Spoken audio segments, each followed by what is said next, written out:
ఒక కస్టమర్ కారులో నాగుపాము, ఇంకో కస్టమర్ కారులో ఎలుక.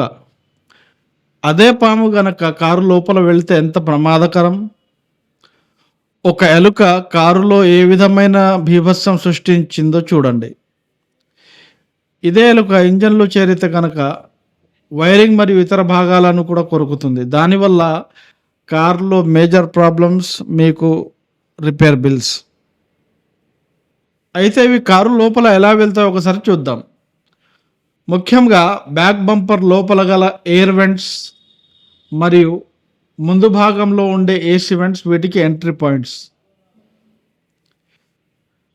అయితే పాములు కానీ ఎలుకలు కానీ లోపలికి వెళ్ళకుండా చేయాలంటే ముందు ఈ ఏసీ వెంట్స్, ఎయిర్ వెంట్స్ మరియు ఇంజన్ కింది భాగంలో స్టెయిన్లెస్ స్టీల్ మెష్ వేయాలి.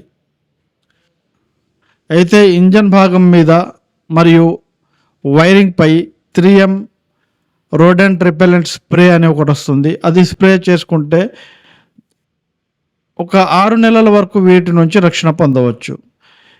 ఈ చిట్కాలను అమలు చేసుకొని మన కార్ని సేఫ్ అండ్ సెక్యూర్గా మార్చుకోవచ్చు.